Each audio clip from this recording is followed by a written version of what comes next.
다 함께 사도신경으로 우리의 신앙을 고백하겠습니다. 나는 전능하신 아버지 하나님 천지의 창조주를 믿습니다. 나는 그의 유일하신 아들 우리 주 예수 그리스도를 믿습니다. 그는 성령으로 잉태되어 동정녀 마리아에게서 나시고 본디오 빌라도에게 고난을 받아 십자가에 못 박혀 죽으시고 장사된 지 사흘 만에 죽은 자 가운데서 다시 살아나셨으며 하늘에 오르시어 전능하신 아버지 하나님 우편에 앉아 계시다가 거기로부터 살아있는 자와 죽은 자를 심판하러 오십니다. 나는 성령을 믿으며 거룩한 공교회와 성도의 교제와 죄를 용서받는 것과 몸의 부활과 영생을 믿습니다. 아멘. 다 함께 찬송가 412장 함께 찬양하겠습니다. 찬송가 412장입니다. 내 영혼의 극히 깊은 데서 맑은 가락이 울려나네. 하늘 곡조가 언제나 흘러나와 내 영혼을 고이 싸네. 평화로다 하늘 위에서 내려오네. 그 사랑의 물결이 영원토록 내 영혼을 덮으소서. 내 마음속에 솟아난 이 평화는 깊이 묻힌 보배로다. 나의 보화를 캐내어 가져갈 자 그 아무도 없으리라. 평화로다 하늘 위에서 내려오네. 그 사랑의 물결이 영원토록 내 영혼을 덮으소서.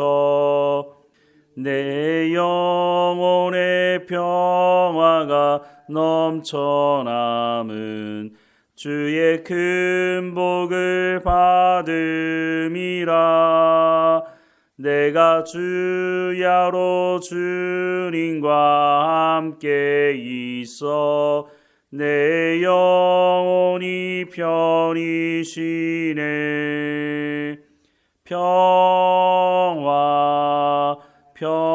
평화로다 하늘 위에서 내려오네.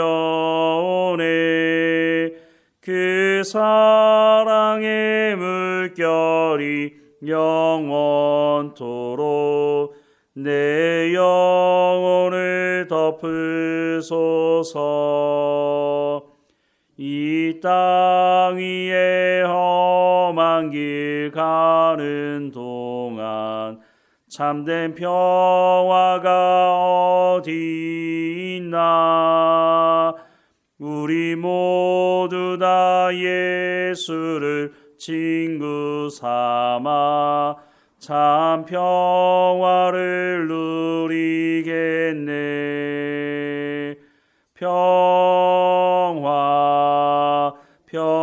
평화로다 하늘 위에서 내려오네.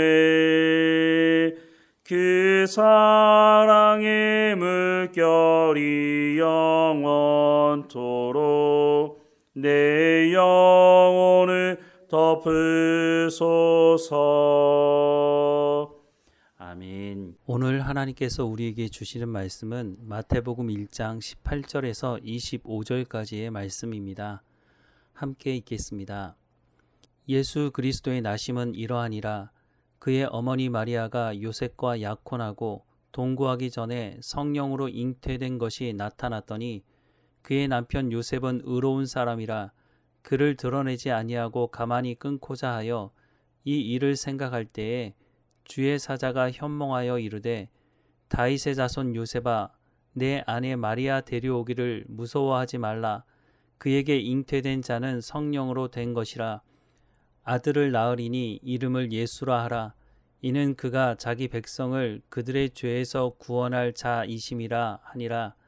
이 모든 일이 된 것은 주께서 선지자로 하신 말씀을 이루려 하심이니 이르시되 보라 처녀가 잉태하여 아들을 낳을 것이요 그의 이름은 임마누엘이라 하리라 하셨으니 이를 번역한즉 하나님이 우리와 함께 계시다 함이라.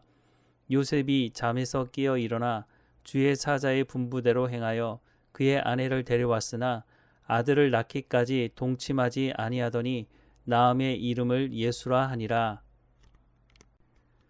성경을 보면 흔한 경우는 아니지만 태어날 아이 혹은 태어난 아이의 이름이 정해지는 경우가 있습니다. 대표적인 경우가 바로 예수님이십니다. 21절 말씀에 아들을 낳으리니 이름을 예수라 하라. 이는 그가 자기 백성을 그들의 죄에서 구원할 자이심이라 하니라 라고 말씀을 하고 있습니다. 예수라는 이름은 헬라식 표현입니다. 구약 성경에도 예수라는 이름을 가진 사람이 있었습니다. 히브리어로는 예수아라고 하고 예수아는 여호수아를 줄인 말입니다.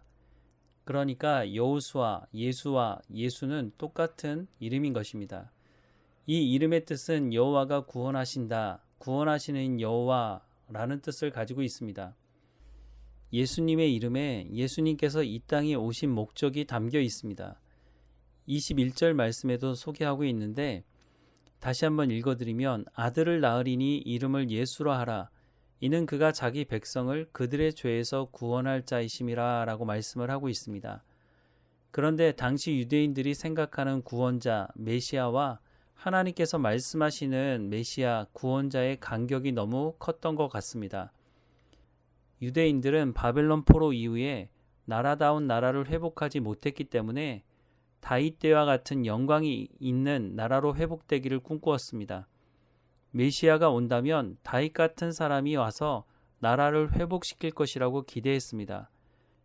그래서 예수님이 사역을 시작하셨을 때도 사람들은 예수님께서 로마로부터 자신들을 독립시켜줄 왕으로 세우려고 했던 것입니다. 심지어 예수님의 제자들도 이런 생각에서 크게 벗어나지 않았습니다. 그래서 제자들은 3년 동안 예수님의 말씀을 들었음에도 불구하고 늘 자리싸움에 여념이 없었습니다. 제자 중 한 사람 가룟 출신 유다는 예수님이 로마로부터 독립을 가져다 줄 메시아가 아니라고 생각해서 예수님을 팔아 넘기기까지 했습니다. 그런데 이런 생각들은 철저히 인간적인 생각이었습니다. 하나님은 아브라함을 부르실 때부터 하나님께서 이스라엘 민족을 통해 어떤 일이 이루어질 것인지를 말씀하셨는데 이스라엘 사람들은 하나님의 말씀을 듣지 않고 순종하지 않고 오직 자신들만이 구원의 대상이라고 생각을 했습니다. 창세기 12장 2절과 3절 말씀을 보면 내가 너로 큰 민족을 이루고 내게 복을 주어 내 이름을 창대하게 하리니 너는 복이 될지라. 너를 축복하는 자에게는 내가 복을 내리고 너를 저주하는 자에게는 내가 저주하리니 땅의 모든 족속이 너로 말미암아 복을 얻을 것이니라 하신지라 라고 말씀하고 있습니다. 아브라함과 아브라함의 후손에게 큰 민족을 이루고 복을 주시고 이름을 창대하게 하실 것이라고 말씀하십니다. 그런데 왜 이렇게 하시냐 하면 땅의 모든 족속이 너로 말미암아 복을 얻을 수 있도록 하기 위함이라고 말씀하는 것입니다. 출애굽하는 이스라엘 백성들을 향해서도 말씀하셨습니다. 출애굽기 19장 5절부터 6절 말씀을 보면 세계가 다 내게 속하였나니 너희가 내 말을 잘 듣고 내 언약을 지키면 너희는 모든 민족 중에서 내 소유가 되겠고 너희가 내게 대하여 제사장 나라가 되며 거룩한 백성이 되리라. 너는 이 말을 이스라엘 자손에게 전할지니라 라고 말씀하고 있습니다. 하나님은 이스라엘 백성들을 통해서 열방이 하나님의 말씀을 듣고 하나님의 백성이 되도록 하는 계획을 가지고 계신다고 말씀하고 있는 것입니다. 그런데 이스라엘 백성들은 이 말씀을 듣지 않았습니다. 이제 하나님께서 예수님을 통해서 이 목적을 이루시겠다고 하시는 것입니다.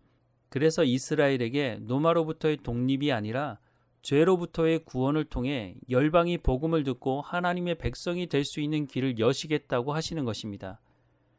오늘 우리도 하나님의 말씀을 제대로 듣고 순종해야 합니다. 그렇지 않으면 하나님의 말씀을 전하지 않고 자신들만 구원받으면 된다고 말했던 이스라엘 백성들과 똑같은 자리에 설 수 있다는 것을 기억해야 할 것입니다.